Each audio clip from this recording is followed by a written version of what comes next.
The Surrey Animal Shelter is a state-of-the-art facility full of animals looking for a home, including Gigi, who is going to help us prepare for a visit to the vet.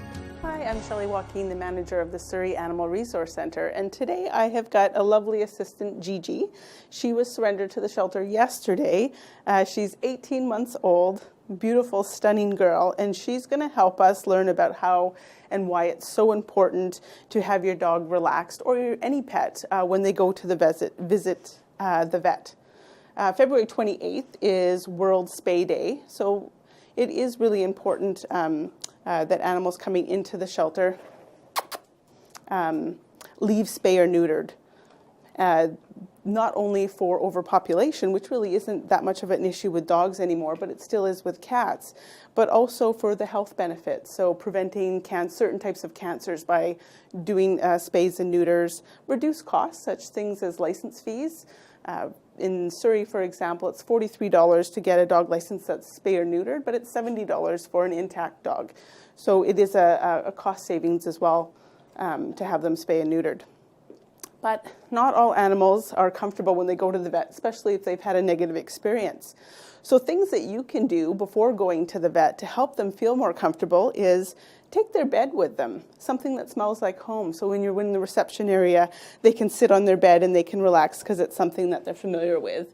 Bring treats with you so that you can, again, make it a positive association. So whether it be in the reception area or going into the clinic, that they feel comfortable. You can bring toys as well, whatever really motivates your dog or your cat.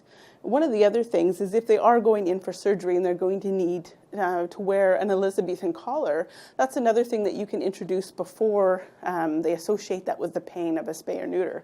So Gigi's, like I said, she's only come in yesterday, so we've only practiced this trick once, but she caught on really, really quickly because she doesn't have a negative association with the collar. So we'll show you how we did that.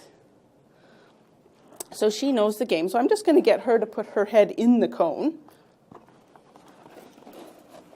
Good girl. And then if she holds her head in there, I'll just continue to give her treats. The important thing is when you're first teaching it is that if she wants to pull her head out, that she's comfortable to do that.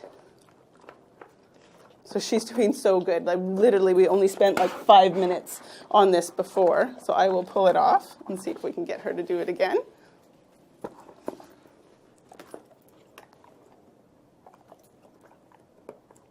Because the cone for some dogs can be really, really scary. So you want to make sure when your animal comes back from the vet wearing the collar that they can access their food and water, they can get through doorways. Good girl. Good job.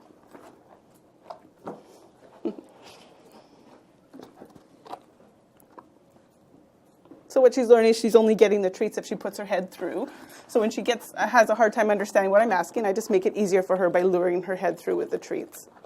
And that's a game you can play with your dogs before they go to the vet. So the collar is actually a positive thing rather than a negative thing when they come back from a spay or neuter. The other thing you can do is visit the vet office often when you're not going in for an appointment. You can do things like most veterinarians have a weigh scale in their waiting room. So what you can do is just go in, drop in when you're driving by, get them to go on the scale, give them some treats, and make it a positive experience. Gigi. Whoa. Good girl. And getting them to sit, stay, so you can actually get an accurate number on the weight is good too. So she is 26.8 kilograms. Good girl. Good job. Some of the other things you can do is you can do your homework. So when you're researching, if you don't have a vet already and you're looking for one, you can find one that is fear-free certified, which means that their staff have taken extra courses to really understand and be able to recognize fear and anxiety and stress when the animals come into the shelter. And good girl.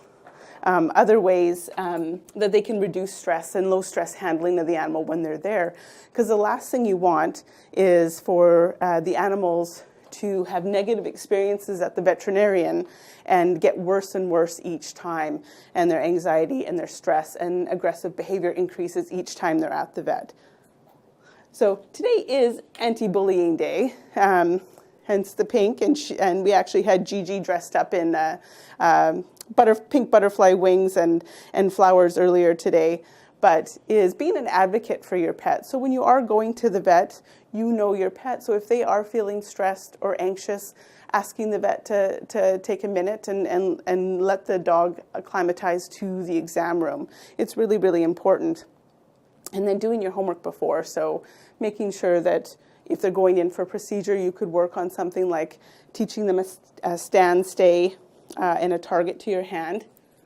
So that if she can keep her nose there while the vet's doing a vaccine or a temperature, and then all she's thinking is, I'm getting treats, this is fun, the next time she's going to come to the vet, she's going to think about the treats and not about the poke or the temperature.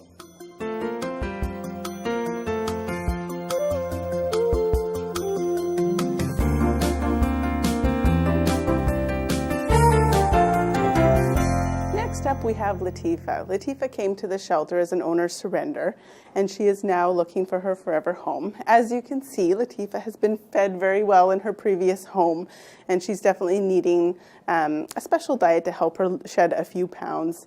And with being overweight, sometimes the cats have a harder time grooming. So she does have a little bit of dander. So in her new home, she'll need someone who can provide that special diet with low calories and also just brush her every day. And she really does love to be with people, and she definitely loves to interact and be brushed. So Latifah's seems to be okay with other cats, and she definitely likes all types of people that come into the shelter, so kids and adults. So she would be a great addition to any family. So if you're interested in Latifah, please come down to the shelter and meet her.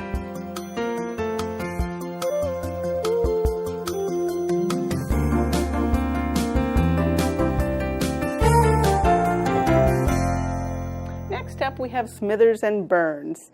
These gentlemen were surrendered to the shelter, and they're about 2 years old. Smithers has a little bit of an ear infection, so we've been treating that. But other than that, they are healthy young boys, and they love to explore their cage. You gotta love the hair. I mean, he is a bit of a rock star.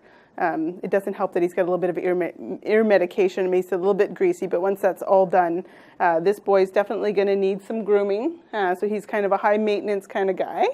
It definitely has the flowing locks, where his partner is more of the wired hair, which wouldn't necessarily require brushing. Guinea pigs do need to have their nails trimmed, and you need to check their teeth frequently. So those are some of the things to do. Guinea pigs can live up to 5 to 8 years. So these guys are, still have a long life ahead of them. We recommend that you have a larger space for them than just the typical small cage that you see at the pet store. Oh, Smithers was making a run for it. So you can buy creative square paneling because to make a larger floor space for them, they don't really go up and down, and they can't really climb over too many things. So you can have a very low environment, but it needs to have a lot of floor space because these guys love to explore. So if you're interested in Smithers and Burns, our rock star guinea pigs, please come down to Sark and ask to meet them.